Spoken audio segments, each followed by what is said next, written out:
வணக்கம் நண்பர்களே. விழுப்புரத்தில் அரசு அமைக்க உத்தேசித்துள்ள புதிய பல்கலைக்கழகத்திற்கு ஏ கோவிந்தசாமி அவர்கள் பெயரை சூட்ட வேண்டும் என்று பாமகவின் நிறுவனர் டாக்டர் ராமதாஸ் அவர்கள் கோரிக்கை வைத்துள்ளார். இது பற்றி அவர் தன் ட்விட்டர் பக்கத்தில் கூறியிருப்பதாவது: விழுப்புரத்தை தலைமையிடமாக கொண்டு புதிய பல்கலைக்கழகம் அமைக்கப்படும் என்று முதல்வர் எடப்பாடி பழனிசாமி அவர்கள் கூறியிருப்பது வரவேற்கத்தக்கது. விழுப்புரம் மாவட்டத்தின் உயர்கல்வி வளர்ச்சிக்கு புதிய பல்கலைக்கழகம் வழிவகுக்கும். விழுப்புரத்தில் புதிதாக அமைக்கப்பட உள்ள பல்கலைக்கழகத்திற்கு மாவட்ட வளர்ச்சிக்கு பாடுபட்டவரும் பேரறிஞர் அண்ணாவின் நண்பருமான ஏ கோவிந்தசாமி அவர்களின் பெயரை சூட்ட வேண்டும் என்று கேட்டுக்கொள்வதாக டாக்டர் ராமதாஸ் அவர்கள் பதிவிட்டுள்ளார். டாக்டர் ராமதாஸ் அவர்கள் குறிப்பிட்ட ஏஜி என்று அறிஞர் அண்ணா அவர்களால் அழைக்கப்படும் ஏ கோவிந்தசாமி அவர்கள் யார் என்பதை இப்பொழுது காண்போம். சுதந்திரத்திற்கு முந்தைய காலம் அது. காங்கிரஸ் கட்சியால் வன்னியர் சமுதாயத்தினர் புறக்கணிக்கப்பட்ட நிலை ஏற்பட்டது. இதனை எதிர்க்கவே உருவானதுதான் வன்னியர் குல சத்திரிய சங்கம். எஸ் ராமசாமி படையாச்சர் அவர்கள் தான் தலைவர், ஏ கோவிந்தசாமி அவர்கள் தான் இதன் செயலாளர். 1949 மாவட்ட மன்ற தேர்தல் நடைபெற்றதில் ராமசாமி படையாச்சி அவர்கள் தான் வெற்றியும் பெற்றார். ஆனால் நாடு சுதந்திரம் அடைந்ததும் வன்னியர்களை காங்கிரஸ் கட்சி கண்டுகொள்ளாமல் போய்விட்டது. இதனால் காங்கிரசார் தங்களை புறக்கணித்த ஆத்திரத்தில் இருந்தனர் வன்னியர் சமூக மக்கள். அப்போதுதான் 1952 ஆண்டு தேர்தல் நடந்த சமயம் அது. வட ஆற்காடு வன்னியர்கள் காமன்வெல்த் கட்சி என்ற பெயரிலும், தென்னார்காடு வன்னியர்கள் தமிழ்நாடு உழைப்பாளர் கட்சி என்ற பெயரிலும் போட்டியிட்டு மெகா வெற்றி பெற்றனர். ஆனால் இந்த தேர்தலுக்கு பிறகு வன்னியர்கள் காங்கிரஸை மன்னித்து அதன் பக்கம் சாய்ந்தனர். இப்படி துரோகம் இழைத்தவர்களுக்கு திடுதிப்பென தன் சமூகத்தினர் ஆதரவு தந்தது ஏ கோவிந்தசாமி அவர்களுக்கு கொஞ்சமும் பிடிக்கவில்லை. இதில் காங்கிரஸ் தரப்பில் என்னென்னவோ சமாதானம் செய்து பார்த்தும் கோவிந்தசாமி அவர்களிடம் ஒன்றும் அசையவில்லை. இதை அடுத்து திமுகவுக்கு ஆதரவாக களமிறங்கினார் கோவிந்தசாமி அவர்கள். உதயசூரியன் சின்னத்தில் சுயேட்சையாகவும் போட்டியிட்டார், வெற்றியும் பெற்றார்.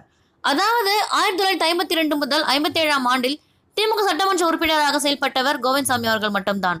1953 காங்கிரசுக்கு எதிரான திமுக நடத்திய போராட்டத்தில் எல்லா கட்சி தலைவர்களும் கலந்து கொண்டனர், சிறையும் சென்றனர். அந்த சமயத்தில் திமுகவுக்காக சட்டமன்றத்தில் குரல் கொடுத்தது கோவிந்தசாமி அவர்கள் மட்டும்தான். போராட்டத்தில் கலந்து கொண்ட மற்ற தலைவர்கள் சிறை சென்று விட்டதால் திமுகவின் தலைமை நிலைய பொறுப்பாளராக கோவிந்தசாமி அவர்கள் தான் நியமனம் செய்யப்பட்டார்.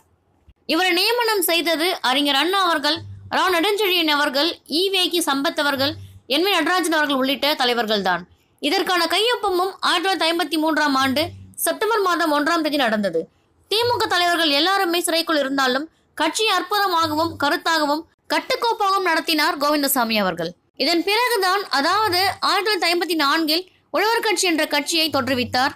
அந்த சமயத்தில் 1954 நடந்த உள்ளாட்சி தேர்தலில் உதயசூரியன் சின்னத்தை வைத்துதான் போட்டியிட்டு வெற்றியும் பெற்றார்.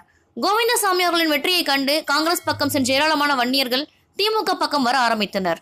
இதன் பிறகு ஒரு கட்டத்தில் திமுக தேர்தலில் போட்டியிடலாம் என்று முடிவு செய்த பொழுது அந்த கட்சிக்கு என்ற ஒரு சின்னம் இல்லாமல் இருந்தது.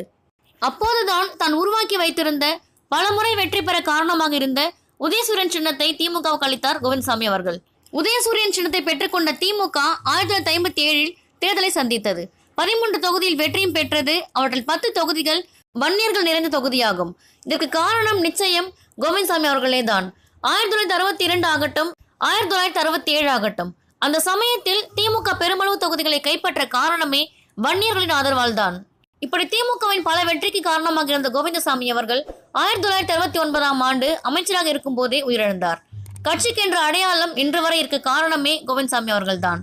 அன்று ஏராளமான வன்னியர்களை திமுகவில் கோவிந்தசாமி அவர்கள் இணைத்தாலும் பாமக உதயமான பிறகு வன்னியர்களின் ஆதரவு பாமக பக்கம் வந்தது. இப்படி வன்னியர் சமுதாயத்தின் தனிப்பெரும் தலைவராகவும், பேரறிஞர் அண்ணா அவர்களது அமைச்சரவையில் வேளாண்மைத்துறை அமைச்சராகவும், கலைஞர் அவர்களது அமைச்சரவையில் உணவு மற்றும் வேளாண்மைத்துறை அமைச்சராகவும் பணியாற்றி மறைந்த ஏஜி என்று அறிஞர் அண்ணா அவர்களால் அன்போடு அழைக்கப்பட்ட ஏ கோவிந்தசாமி அவர்களது பெயரை தான் பல்கலைக்கழகத்துக்கு சூட்ட வேண்டும் என்று டாக்டர் ராமதாஸ் அவர்கள் கேட்டுக்கொண்டுள்ளார்.